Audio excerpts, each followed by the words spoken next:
ముందు వీడియోలో hot chips చేసుకున్నాం కదా, ఈసారి స్వీట్ చిప్స్ చేసుకుందాము. మేమైతే వీటిని చిప్స్ అనే అంటాము. నిన్న మా ఆయన వీటిని చింతపిక్కలు అని అన్నారనమాట.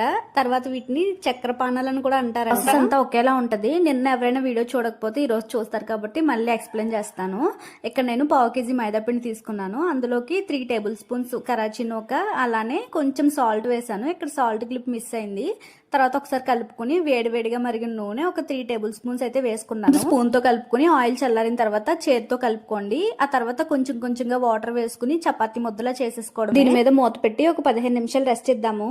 ఇప్పుడు ఈ చపాతీ ముద్దని మీకు నచ్చిన సైజులో బాల్స్ చేసుకుని చపాతీలు చేసుకోండి. వీలైనంత వరకు పెద్ద చపాతీలే చేసుకోండి, తొందరగా అయిపోతాయి. చపాతీలో చేసుకున్న తర్వాత మీకు నచ్చిన షేప్ లో కట్ చేసుకోండి. నేను ఇక్కడ డైమండ్ షేప్ కట్ చేసుకుంటున్నాను. ఆయిల్ బాగా హీట్ అయిన తర్వాత ఈ చిప్స్ వేసుకుని ఫ్రై చేసుకోండి. హై ఫ్లేమ్ లోనే ఫ్రై చేసుకోండి, అలా అయితేనే క్రిస్పీగా ఉంటాయి. లో ఫ్లేమ్ లో పెట్టి చేసుకుంటే గట్టిగా ఉంటాయి. గోల్డ్ కలర్ వచ్చాక ఆయిల్ లోంచి తీసేసుకోండి. ఇంకొంచెం కలర్ కోసం ఉంచినా సరే మా అమ్మ అయితే వీటిని పంచదారతో పాకం పడుతుంది. నేను ఇక్కడ పంచదార ప్లస్ బెల్లం కూడా వేసుకుంటున్నాను. మరిగేటప్పుడే కొంచెం యాలకులు కూడా దంచి వేసుకున్నాను, ఫ్లేవర్ బాగుంటదని. తీగపాకం వచ్చాక చిప్స్ లో వేసుకుని కలిపేసుకోవడమే, అంతేనండి. స్వీట్ చిప్స్ అయితే రెడీ అయిపోయాయి. మేమైతే వీటిని చిప్స్ అంటాము. మీరేమంటారు? చింతపిక్కలు అంటారా, చక్కెర పానాలు అంటారా? కమెంట్ చేయండి.